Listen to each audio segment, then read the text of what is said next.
जय हिंद दोस्तों, आप सभी का स्वागत है आपके अपने यूट्यूब चैनल बीपीएससी योद्धा पे।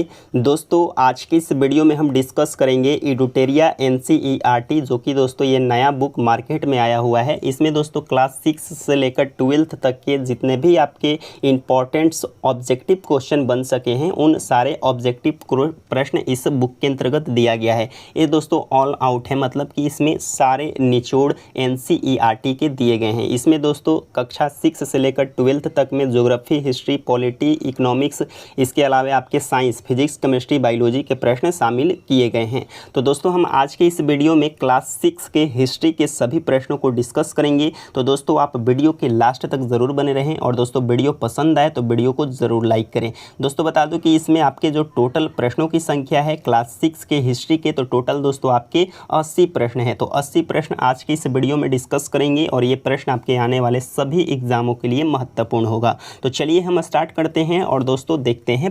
तो चलिए हम स्टार्ट करते हैं, जो कि पहला चैप्टर आपका है प्रारंभिक कथन, क्या, कब, कहाँ और कैसे। एक क्लास 6 से स्टार्ट होता है हिस्ट्री से। तो दोस्तों इसमें आपका जो पहला प्रश्न दिया गया है, पहला नंबर आपका प्रश्न दिया गया है कि सुलेमान और किरधर की पहाड़ियाँ कहाँ स्थित है। तो दोस्तों बता दो कि सुलेमान तथा किरधर की जो पहाड़ियाँ हैं ये भारत के उत्तर पश्चिम में पाकिस्तान में स्थित है। कहाँ स्थित है? पाकिस्तान में। ऑप्शन नंबर बी राइट हो जाएगा। अगला प्रश्न दिया गया है कि सिंधु को हिदोस अथवा इंडोस सर्वप्रथम किसने कहा। तो सिंधु को हिदोस अथवा इंडोस सर्वप्रथम ईरानी तथा यूनानियों ने कहा था। ऑप्शन नंबर ए राइट है। अगला 3 नंबर प्रश्न है कि पांडुलिपियों को निम्न में से किस भाषा में लिखा गया है। तो पांडुलिपियों को लिखा गया है संस्कृत में, प्राकृतिक, तमिल, इनमें सभी भाषाओं में लिखा गया है। ऑप्शन डी राइट है। अगला प्रश्न है कि भारत को उपमहाद्वीप कहा जाता है क्योंकि। भारत को उपमहाद्वीप क्यों कहा जाता है? तो इसका बड़े आकार के कारण, और दूसरा समुद्रों, पहाड़ियों तथा पर्वतों से बटे होने के कारण भारत को उपमहाद्वीप कहा जाता है। दोनों ही कथन आपके सही हो जाएंगे। ऑप्शन सी राइट हो जाएगा। अगला प्रश्न है कि पांडुलिपियों को क्या महत्व है। तो दोस्तों बता दो कि पांडुलिपियों को क्या महत्व है। तो ये प्राचीन ज्ञान विज्ञान की बातें की चर्चा करता है, राजाओं के जीवन की चर्चा की प्राप्ति होती है, धार्मिक मान्यताओं और व्यवहारों की चर्चा होती है, स्तंभ लेखों का अध्ययन है। तो दोस्तों ये सारे ही स्टेटमेंट सही हो जाएंगे। ये दोस्तों पांडुलिपियों का इंपॉर्टेंस है, यानी कि इनका ये महत्व है, और ये इन चीज़ों की जानकारी देते हैं। तो पहला, दूसरा, तीसरा और चौथा बाकी, यानी दोस्तों पहला, दूसरा, तीसरा और चौथा सही हो जाएंगे। प्रश्न संख्या 6 दिया गया कि बुर्ज हुम में आवास के संबंध में निम्नलिखित कथन पर विचार करें। पहला कथन दिया गया कि बुर्ज हुम में लोग गड्ढे के नीचे घर बनाते थे। बिल्कुल सही है, और ये आपका जम्मू कश्मीर में देखने को मिलता है। दूसरा आपका है पुरातत्वविदों को झोपड़ियों के अंदर तथा बाहर दोनों ही स्थानों पर आग जलाने की जगह मिली। सत्यकूट का चयन करें। तो दोस्तों इसमें जो राइट आंसर हो जाएगा वो दोस्तों ऑप्शन नंबर सी हो जाएगा, यानी कि पहला और दूसरा दोनों ही सही हो जाएंगे। प्रश्न संख्या 7 दिया गया कि संभावित रूप में सबसे पहले मनुष्यों द्वारा कहाँ गेहूँ और जौ और भेड़ बकरी पालना प्रारंभ किया। तो दोस्तों इसका राइट आंसर हो जाएगा मेहरगढ़। कहाँ से? मेहरगढ़ से। ऑप्शन नंबर सी राइट हो जाएगा।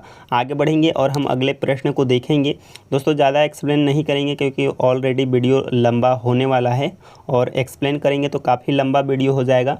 प्रश्न संख्या 8 दिया गया है। क्या है प्रश्न आपका? 12,000 साल पहले घास वाले मैदान क्यों बनने लगे। तो दोस्तों इसका राइट आंसर हो जाएगा जलवायु परिवर्तन के कारण। किसके कारण? जलवायु परिवर्तन के कारण। ऑप्शन डी राइट है। अगला प्रश्न है कि नवपाषाण काल के औजारों के संबंध में निम्नलिखित कथनों पर विचार कीजिए। पहला कथन जो है आपका, औजार पॉलिश किए जाते थे। दूसरा, इस अवधि में खोखले और मुसल का उपयोग अनाज को पीसने के लिए किया जाता था। तो दोस्तों इसका राइट आंसर हो जाएगा पहला और दूसरा दोनों ही सही हो जाएंगे। प्रारंभिक मानव आखेटक खाद्य संग्राहक के रूप में एक जगह से दूसरी जगह क्यों घूमते थे। तो दोस्तों ये क्यों घूमते थे?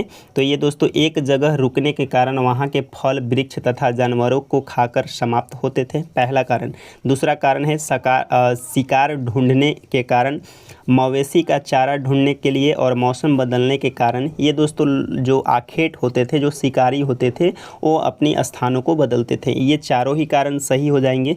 ऑप्शन नंबर डी आपका आपका बिल्कुल राइट आंसर हो जाएगा।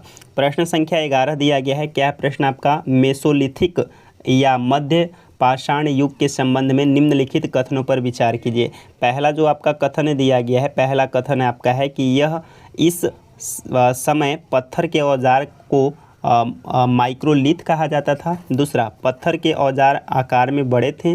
तीसरा, इस समय पुराने किस्म के औजार अनुपस्थित थे। तो दोस्तों इसमें कौन सा हो जाएगा? तो इसका राइट आंसर हो जाएगा केवल फर्स्ट। क्या है? केवल फर्स्ट आपका सही है कि इस समय जो पत्थर के औजार थे ये माइक्रोलिथ कहा जाता था। क्या कहा जाता था? माइक्रोलिथ कहा जाता था। और दोस्तों बता दूं कि जो पत्थर के औजार होते थे वो बड़े आकार के नहीं होते थे, छोटे आकार के होते थे। कैसे होते थे? छोटे आकार के हुआ करते थे। आगे बढ़ेंगे। अगला आपका प्रश्न संख्या 12 दिया गया है कि हड़प्पा सभ्यता के अंत होने का क्या परिणाम हुआ। क्या बोला गया कि हड़प्पा सभ्यता के अंत होने का क्या परिणाम हुआ। तो दोस्तों इसका राइट आंसर हो जाएगा पहला जो है दिया गया है कि हड़प्पाई नगरों को लोगों ने छोड़ दिया। हाँ। मोहरों, लेखन तथा बाटों का प्रयोग बंद हो गया। हाँ। कच्चे माल का आयात घट गया। बिल्कुल। नए बस्तियों की संख्या बढ़ गई। तो दोस्तों इसमें कौन सा हो जाएगा? तो इसमें दोस्तों सारे ही आपके क्या हो जाएंगे? सारे ही सही हो जाएंगे। पहला, दूसरा, तीसरा और चौथा ऑप्शन डी राइट है। प्रश्न संख्या 13 दिया गया कि हड़प्पाई संस्कृति के संबंध में सही मिलान करें। हड़प्पाई संस्कृति के बारे में सही मिलान करना है। तांबा दोस्तों राजस्थान से मिलता था। टीन की बात करें तो टीन दोस्तों कहाँ से हो जाएगा? तो अफगानिस्तान से हो जाएगा। और सोना आपका कर्नाटक से हो जाएगा। तो देखेंगे इसका right answer option number B हो जाएगा। प्रश्न संख्या 14 दिया गया है कि हड़प्पाई सभ्यता के अंत के संबंध में इतिहासकारों ने क्या क्या जो है अटकलें लगाई। तो दोस्तों इसका जो राइट आंसर हो जाएगा कौन सा हो जाएगा? तो ऑप्शन नंबर डी हो जाएगा। क्या हो जाएगा? ऑप्शन नंबर डी राइट हो जाएगा। पहला, दूसरा, तीसरा, चौथा और पाँचवा। पहला है कि नदियों के सूखने के कारण, जंगलों के विनाश होने के कारण। ये दोस्तों हड़प्पा सभ्यता के जो बोल सकते हैं कि विनाश होने का कारण आपका बताया गया है। चरागाह मैदान समाप्त होने के कारण, बाढ़ के कारण, शासकों के नियंत्रण समाप्त होने के कारण। ये सारे जो हैं अनेक विद्वानों के द्वारा अपना अपना स्टेटमेंट दिया गया था कि हड़प्पा सभ्यता का विनाश होने का कारण क्या है। तो इन सारे ही राइट हो जाएंगे, 1, 2, 3, 4 और 5। अगला प्रश्न है कि हड़प्पा कहाँ अवस्थित है। तो दोस्तों बता दो कि जो हड़प्पा है ये पाकिस्तान के पंजाब प्रांत में अवस्थित है। ऑप्शन नंबर बी राइट हो जाएगा। अगला प्रश्न है कि महान स्नानागार अवस्थित है। तो ये दोस्तों महान स्नानागार जो है मोहनजोदाड़ो में है। आगे बढ़ेंगे। अगला दोस्तों प्रश्न संख्या 17 दिया गया कि निम्न में से अग्निकुंड कहाँ मिले हैं। तो दोस्तों बता दो कि अग्निकुंड जो है ये दोस्तों आपके कालीबंगा में भी मिला है और लोथल में भी मिला है। तो 2, 1 और 3 राइट हो जाएगा। 1, 3 ऑप्शन नंबर सी राइट हो जाएगा। अगला आपका प्रश्न संख्या जो है 18 दिया गया कि हड़प्पाई नगरों की प्रमुख विशेषता क्या थी। तो हड़प्पाई नगरों की जो प्रमुख विशेषता थी वो दोस्तों क्या था? तो विशाल स्नानागार बिल्कुल सही है। अन्नागार, योजनाबद्ध नगर निर्माण था और पकाई गई ईंटों का प्रयोग था। यानी कि ये सारे दोस्तों हड़प्पाई नगरों की विशेषता थी। ऑप्शन नंबर डी राइट हो जाएगा। आगे बढ़ेंगे और हम अगले प्रश्न को देखेंगे। अगला दोस्तों जो है प्रश्न संख्या 19 दिया गया है। क्या है प्रश्न आपका कि इनाम गांव के प्राचीन स्थल के संदर्भ में निम्नलिखित कथनों पर विचार कीजिए। पहला कथन है कि यह घोड़ नदी के तट पर स्थित एक पुरातात्विक स्थल है जो भीमा नदी की एक सहायक नदी है। दूसरा, इस स्थल पर लगभग 3600 से 2700 वर्ष पूर्व प्राचीन मानव का निवास था। तीसरा, इस स्थल में दफनाने की सामान्य प्रथा के अंतर्गत वयस्कों को जमीन में सीधा लिटाया जाता था जिसमें उनका सिर दक्षिण दिशा की ओर होता था। तो दोस्तों इसका राइट आंसर हो जाएगा पहला और दूसरा स्टेटमेंट सही है। पहला और दूसरा स्टेटमेंट आपका सही है जो कि कौन सा ऑप्शन में है? तो ऑप्शन नंबर ए आपका बिल्कुल राइट आंसर हो जाएगा। आगे बढ़ेंगे और दोस्तों अगले प्रश्न को देखेंगे। 20 नंबर आपका प्रश्न दिया गया कि ऋग वैदिक काल में दासों के साथ कैसा व्यवहार किया जाता था। तो ऋग वैदिक काल में दासों को दोस्तों कैसा व्यवहार किया जाता था? तो उन्हें उनके मालिकों की संपत्ति माना जाता था। क्या माना जाता था? उन्हें उनके मालिकों की संपत्ति माना जाता था। प्रश्न संख्या 21 दिया गया है कि ऋग वैदिक काल के दौरान प्रचलित राजनीतिक व्यवहार के बारे में सत्य कथन का चयन करें। पहला कथन है कि राजा के पास लोगों से जो है कर एकत्र करने की शक्ति थी। दूसरा, राजा का पुत्र स्वाभाविक रूप से राजा का उत्तराधिकारी होता था। कौन सा सही हो जाएगा? तो उपयुक्त में से कोई नहीं होगा, ऑप्शन नंबर डी आपका बिल्कुल राइट आंसर हो जाएगा। दोस्तों बता दो कि 1500 ईस्वी से 1100 ईस्वी में के काल में ऋग्वैदिक काल कहा जाता है। ऋग्वैदिक काल के दौरान कार्य संपादन के संदर्भ में 2 वर्गों में बटा मिलता था, पहला पुरोहित और कभी कभी ब्राह्मण भी कहा जाता था। और दोस्तों बता दो कि इन राजाओं के पास ना तो राजधानी नगर थे ना ही महल थे। तो दोस्तों इसमें अगर आप देखेंगे तो दोनों ही आपका स्टेटमेंट जो है क्या है, दोनों ही स्टेटमेंट आपका गलत हो जाएगा, उपयुक्त में से कोई नहीं हो जाएगा। आगे बढ़ेंगे। अगला दोस्तों प्रश्न संख्या 22 दिया गया कि महापाषाण में मृतकों को विशिष्ट बर्तनों से दफनाया जाता था, जिन्हें क्या कहा जाता था?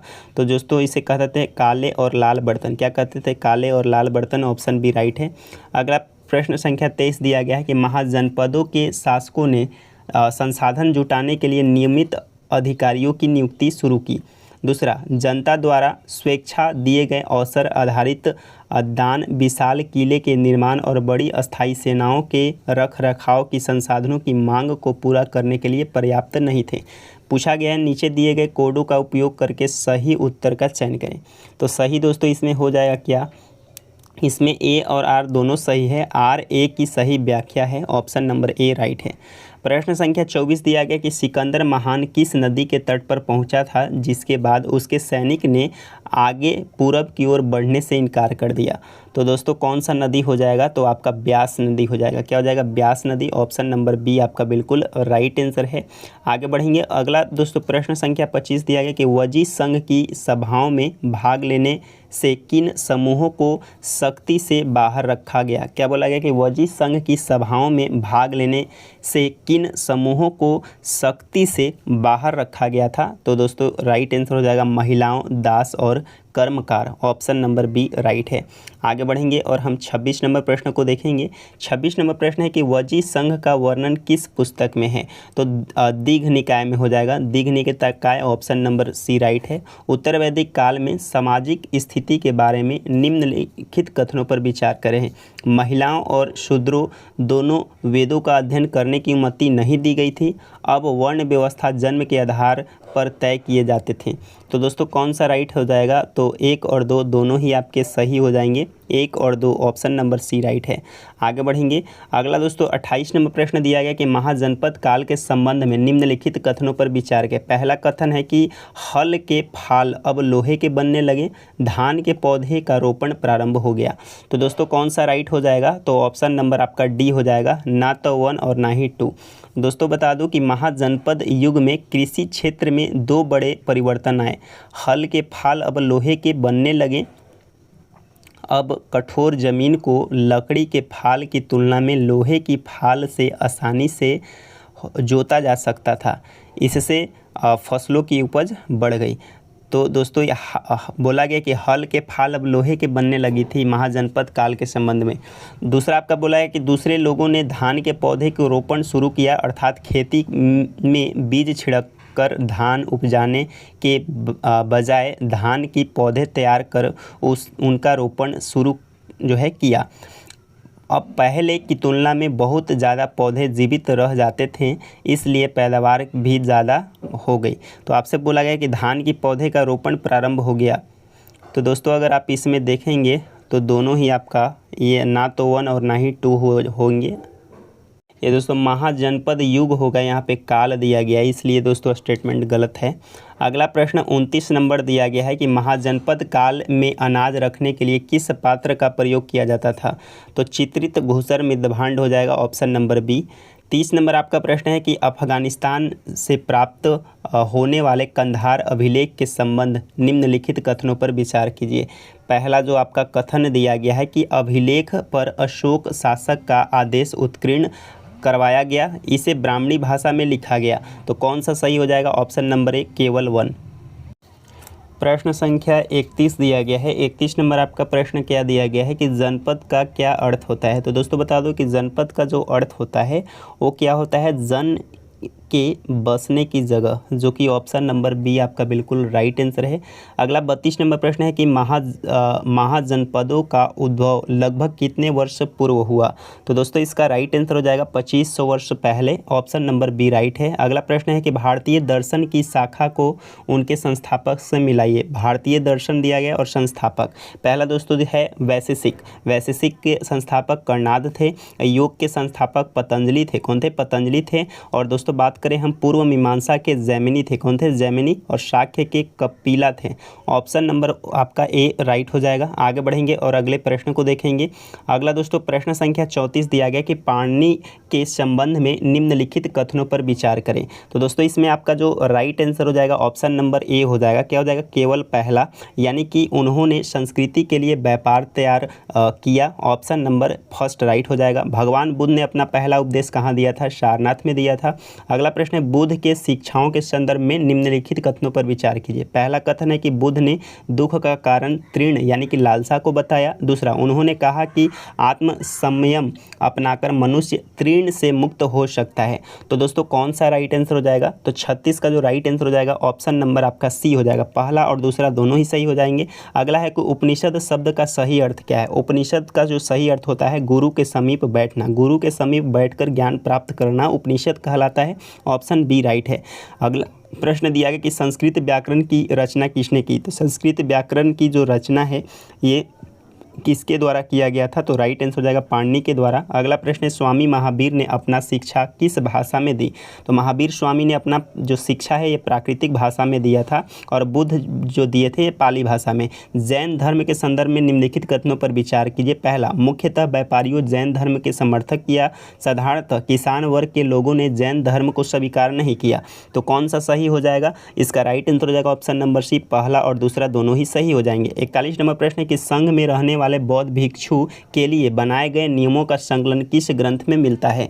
तो दोस्तों किस ग्रंथ में मिलता है? तो विनय पिटक में। Vinaya Pitaka option number D right है। अगला प्रश्न है निम्नलिखित में से कौन सा कथन बौद्ध संघ के संदर्भ में सही नहीं है? पहला है कि संघ के पुरुषों और स्त्रियां रहने के लिए अलग अलग व्यवस्था थी, सभी व्यक्तियों संघ में प्रवेश ले सकते थे। दूसरा, संघ में प्रवेश के लिए बच्चों को अपने माता पिता की अनुमति लेनी होती थी। ऑप्शन डी, विवाहित स्त्रियों को संघ में प्रवेश के लिए अपने माता पिता की अनुमति आवश्यकता होती थी। तो दोस्तों कौन सा राइट आंसर हो जाएगा? तो दोस्तों इसका राइट आंसर हो जाएगा ऑप्शन नंबर डी हो जाएगा। क्या हो जाएगा? ऑप्शन नंबर डी आपका सही नहीं है। ऑप्शन नंबर डी आपका सही नहीं है, बाकी दोस्तों सारे सही है। आगे बढ़ेंगे। अगला आपका 43 नंबर प्रश्न दिया गया कि महायान के संबंध में निम्नलिखित कथनों पर विचार कीजिए। पहला, यह बौद्ध धर्म से संबंधित थे, इन्होंने बौद्ध धर्म को मूर्ति पूजा को बढ़ावा दिया। कौन सा सही हो जाएगा? तो पहला और दूसरा दोनों ही सही हो जाएंगे, ऑप्शन नंबर सी। अगला प्रश्न है कि बोधिसत्वों के संबंध में निम्नलिखित कथनों पर विचार कीजिए। इसमें पहला कथन दिया गया कि वे ज्ञान प्राप्ति के पश्चात एकांतवास में साधन करते थे। दूसरा, बोधिसत्व की पूजा काफ़ी लोकप्रिय थी। दूसरा, वे भारत के बाहर जापान, चीन और दक्षिण कोरिया में लोकप्रिय हुए। तो कौन सा सही हो जाएगा? तो 2 और 3 सही है, 2 और 3 आपका सही हो जाएगा, ऑप्शन नंबर बी। अगला प्रश्न है कि बुद्ध के जीवनी बुद्ध चरित के रचनाकार निम्नलिखित में से कौन थे? बुद्ध के जो जीवनी है बुद्ध चरित और इसके रचनाकार जो हैं अश्वघोष हैं, ऑप्शन डी राइट है। अगला आपका है कि बौद्ध धर्म के प्रचार के संदर्भ में निम्नलिखित कथनों पर विचार कीजिए। पहला है कि बौद्ध धर्म दक्षिण पूर्व की ओर श्रीलंका, म्यांमार, थाईलैंड तथा इंडोनेशिया सहित दक्षिण पूर्व एशिया के अन्य भागों में फैला। दूसरा, इन क्षेत्रों में थेरवाद नामक बौद्ध ग्रंथ का आरंभिक रूप कहीं अधिक प्रचलित था। कौन सा सही हो जाएगा? इसका जो राइट आंसर हो जाएगा ऑप्शन नंबर सी हो जाएगा। पहला और दूसरा दोनों सही हो जाएंगे। अगला प्रश्न है कि प्रायः स्तूप चारों ओर परिक्रमा करने के लिए एक वृत्ताकार पथ होता था जो कहलाता था। क्या कहलाता था? तो ये दोस्तों कहलाता था आपका पद छीना। क्या कहलाता था? पद छीना, ऑप्शन नंबर बी राइट है। अगला प्रश्न है कि साम्राज्य में ऐसी कौन सी सामाजिक और धार्मिक समस्याएं थी जिन्होंने अशोक को परेशान किया और उन्हें धम्म के प्रचार के लिए प्रेरित किया? तो दोस्तों इसका जो राइट आंसर हो जाएगा वो दोस्तों कौन सा हो जाएगा? ऑप्शन नंबर आपका डी हो जाएगा। पहला, दूसरा, तीसरा तीनों ही सही हो जाएंगे। विभिन्न धर्मों को मानने वाले लोगों के बीच आपसी संघर्ष, दासों और सेवकों के साथ दुर्व्यवहार, परिवारों और पड़ोसियों के बीच आपसी झगड़े। पहला, दूसरा, तीसरा सही हो जाएगा। अगला प्रश्न है कि यह एक विशाल और सुंदर नगर है, यह एक विशाल प्राचीर से घिरा हुआ है, इसमें 570 बुर्ज, 64 द्वार, यहाँ से 2 या 3 मंजिल मकान, लकड़ी, कच्ची ईंटें बने हैं। पाटलिपुत्र के भव्यता और वास्तुकला का वर्णन करने वाला उपयुक्त कथनों में निम्नलिखित में से कौन सा प्राचीन यात्री द्वारा लिखा गया था। तो दोस्तों इसका जो राइट आंसर हो जाएगा वो ऑप्शन नंबर ए हो जाएगा, मेगास्थनीज के द्वारा। किसके द्वारा? मेगास्थनीज के द्वारा। ऑप्शन नंबर ए राइट है। आगे बढ़ेंगे और हम 50 नंबर प्रश्न को देखेंगे। अगला आपका 50 नंबर प्रश्न दिया गया कि निम्नलिखित में से कौन सा कथन मौर्य काल के दौरान करों और नजरानों के बीच के अंतर को सबसे अच्छी तरह स्पष्ट करता है। तो दोस्तों इसका जो राइट आंसर हो जाएगा वो कौन सा हो जाएगा? ऑप्शन नंबर सी हो जाएगा। क्या हो जाएगा? Option number C right answer हो जाएगा। कर नियमित थे और नजराना अनियमित था और कामोबेश स्वेच्छा से दिया जाता था। अगला प्रश्न है, मौर्य साम्राज्य की स्थापना 2300 साल पहले हुई थी। इसके संस्थापक निम्नलिखित में से कौन थे? मौर्य साम्राज्य के जो संस्थापक थे वो कौन थे? तो दोस्तों राइट आंसर हो जाएगा चंद्रगुप्त मौर्य। क्या हो जाएगा? चंद्रगुप्त मौर्य आपका राइट आंसर हो जाएगा। आगे बढ़ेंगे। अगला प्रश्न दिया गया कि मौर्य साम्राज्य में निम्न में से कौन सा नगर उत्तर पश्चिम और मध्य एशिया के लिए जाने का प्रमुख मार्ग था। तो दोस्तों इसका जो राइट आंसर हो जाएगा ऑप्शन नंबर सी तक्षशिला। 53 नंबर आपका प्रश्न दिया गया है कि चंद्रगुप्त मौर्य के दरबार में जो पश्चिम एशिया के यूनान राजा सेल्यूकस निकेटर का राजदूत था उसका नाम क्या था? तो उसका जो नाम था वो दोस्तों मेगास्थनीज था। क्या नाम था? मेगास्थनीज। और इसके द्वारा ही इंडिका नामक पुस्तक की रचना की गई थी। निम्नलिखित में से कौन भारत में आए विदेशी आक्रमणकारियों का सही क्रम है? तो सही क्रम दोस्तों पहले हो जाएगा हिंद, यूनान, शक, हिंद, पार्थियन और Kushan. Option number C right है। अगला प्रश्न है कि अशोक ने जगह जगह जाकर लोगों को शिक्षा देने के लिए अधिकारियों की नियुक्ति की। इन अधिकारियों को निम्नलिखित में से किन नाम से जाना जाता था? तो इन्हें दोस्तों किस नाम से जाना जाता था? तो धम्म महामात। क्या जाना जाता था? धम्म महामात। ऑप्शन बी राइट है। अशोक के संबंध में निम्नलिखित कथनों पर विचार कीजिए। पहला, अशोक ऐसा पहला शासक था जिसने अभिलेख के द्वारा जनता तक अपना संदेश पहुंचाने की कोशिश की। अशोक के ज़्यादातर अभिलेख खरोष्टी लिपि में है। अशोक ने अपने एक अभिलेख में कलिंग युद्ध का वर्णन किया है। उपयुक्त में से कौन सा कथन सही है ये आपको बताना है। तो दोस्तों इसका राइट आंसर हो जाएगा 1 और 3 आपका सही है। 1 और 3 आपका सही है दोस्तों। अभिलेख खरोष्टी में नहीं ब्राह्मणी में लिखा गया है। 1 और 3 आपका राइट आंसर हो जाएगा ऑप्शन नंबर सी। अगला है, निम्नलिखित में से किन स्थानों पर अशोक के शिलालेख प्राप्त हुए हैं? तो शिलालेख दोस्तों किन स्थान पर प्राप्त हुए हैं अशोक का? तो सभी जगहों पे हो जाएगा। कंधार, ब्रह्मगिरी, जगौड़, गिरनार, लुम्बिनी। उपयुक्त सभी हो जाएगा। आगे बढ़ेंगे। अगला दोस्तों प्रश्न संख्या 58 दिया गया कि अशोक ने धम्म के विचारों को प्रसारित करने के लिए अपने राजदूत को निम्न में से कहाँ भेजा था? तो ये दोस्तों भेजा था, कहाँ भेजा था? तो दोस्तों इसका राइट आंसर हो जाएगा ऑप्शन नंबर ए। ये जो भेजा था ये दोस्तों भेजा था आपका उपयुक्त सभी जगह। सीरिया भेजा था, मिस्र भेजा था, श्रीलंका भेजा था। 59 नंबर प्रश्न है कि मौर्य साम्राज्य में अक्सर राजकुमारियों को कौन सा पद दिया जाता था? तो दोस्तों ये कौन से पद दिए जाते थे? तो राज्यपाल या गवर्नर का पद। ऑप्शन नंबर ए राइट है। अगला प्रश्न है, प्राचीन दक्षिण भारतीय इतिहास के संदर्भ में कैडेसियर और अधिमय शब्दों का प्रयोग प्रायः निम्नलिखित में से किस श्रेणी को दर्शनों के लिए किया जाता था? तो दोस्तों इसका राइट आंसर हो जाएगा ऑप्शन नंबर सी, भूमिहीन कृषि मजदूर और दास के लिए। अगला प्रश्न है कि संगम मुवेदार द्वारा धन और संपत्ति एकत्र करने के तरीके के साथ निम्नलिखित में से कौन सा कथन सत्य है? तो दोस्तों इसमें आपका राइट आंसर हो जाएगा ऑप्शन नंबर बी, वे नियमित कर नहीं वसूलते थे, इसके बजाय वे उपहार और भेंट लेते थे। ऑप्शन नंबर बी राइट है। अगला प्रश्न है कि सिल्क रूट पर नियंत्रण रखने वाला शासकों में सबसे प्रसिद्ध कौन सा वंश है? सिल्क रूट पर नियंत्रण रखने वाला मोस्ट वीवीआई क्वेश्चन है, कुषाण हो जाएगा। ऑप्शन नंबर सी राइट है। अगला प्रश्न है, रोमन साम्राज्य में भारत किस धातु की मांग सबसे अधिक था? रोमन साम्राज्य में भारत में किस वस्तु की मांग सबसे अधिक था? तो दोस्तों इसका राइट आंसर हो जाएगा काली मिर्च का। किसका? काली मिर्च। संगम साहित्य निम्नलिखित में से किससे संबंधित है? संगम साहित्य दोस्तों ये तमिल से संबंधित हो जाएगा। Option B. उपमहाद्वीप में लोहे का प्रयोग लगभग कब शुरू हुआ? तो लोहे का प्रयोग दोस्तों 3000 साल पहले हुआ था उपमहाद्वीप में। दक्षिणापथ के स्वामी निम्नलिखित में से कौन कहे जाते थे? दक्षिणापथ के स्वामी दोस्तों सातवाहन कहलाते थे। ऑप्शन बी राइट है। निम्नलिखित में से कौन कुषाणों की दूसरी राजधानी रही है? तो कुषाणों की दूसरी जो राजधानी रही है वो मथुरा रहा है। ऑप्शन बी राइट है। 68 नंबर है कि अरिक मेडु नामक प्राचीन पतन निम्नलिखित में से कहाँ स्थित है? तो दोस्तों इसका जो राइट आंसर हो जाएगा वो ऑप्शन नंबर आपका डी हो जाएगा। क्या हो जाएगा? पांडुचेरी। क्या हो जाएगा? पांडुचेरी। आगे बढ़ेंगे। अगला दोस्तों प्रश्न संख्या जो है 69 दिया गया कि आहत सिक्के के संदर्भ में निम्नलिखित कथनों पर विचार कीजिए। आहत सिक्के सामान्यतः आयताकार, वर्गाकार और गोलाकार होते थे। आहत सिक्के को सामान्यतः ढालकर बनाया जाता था। यह सिक्के चांदी और तांबा विभिन्न आकृतियों के होते थे। तो दोस्तों इसका कौन सा आपका जो है गलत है? तो आहत सिक्के को सामान्यतः ढालकर बनाया जाता था, ये आपका गलत है। बाकी दोस्तों 1 और 3 आपका जो है सही हो जाएंगे। तो आपसे पूछा गया गलत कथन बताना है, तो गलत दोस्तों कौन है? केवल 2 गलत है। अगला प्रश्न है मथुरा के अभिलेखों में निम्न में से किसका उल्लेख मिलता है? तो दोस्तों इसका जो राइट आंसर हो जाएगा ऑप्शन नंबर डी हो जाएगा। ये सुनारों का, लोहार एवं बुनकरों का, टोकरी एवं माला बनाने वाले का, उपयुक्त में सभी हो जाएगा। अगले प्रश्न है प्रस्ति का अर्थ क्या है? तो प्रस्ति का जो अर्थ होता है वो प्रशंसा होता है। ऑप्शन नंबर सी राइट है। समुद्रगुप्त की नीतियों का वर्णन किसने किया? समुद्रगुप्त के नीतियों का वर्णन दोस्तों हरिसेन ने किया था। हरिसेन ऑप्शन डी राइट है। हरिसेन ने प्रयाग प्रस्थि दक्षिणापथ के शासकों की संख्या कितनी बताई थी? तो दक्षिणापथ के शासकों की संख्या 12 बताई थी। कितना? 12 बताया था। ऑप्शन नंबर बी राइट है।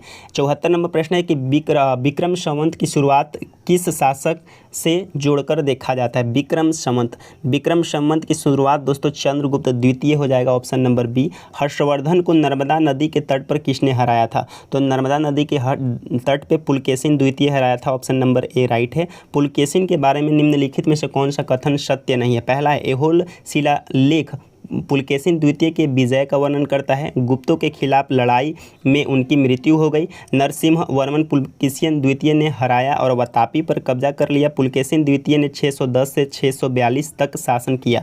तो कौन सा कथन सत्य नहीं है? तो दोस्तों इसका राइट आंसर हो जाएगा ऑप्शन नंबर बी हो जाएगा कि गुप्तों के खिलाफ लड़ाई में उनकी मृत्यु हो गई।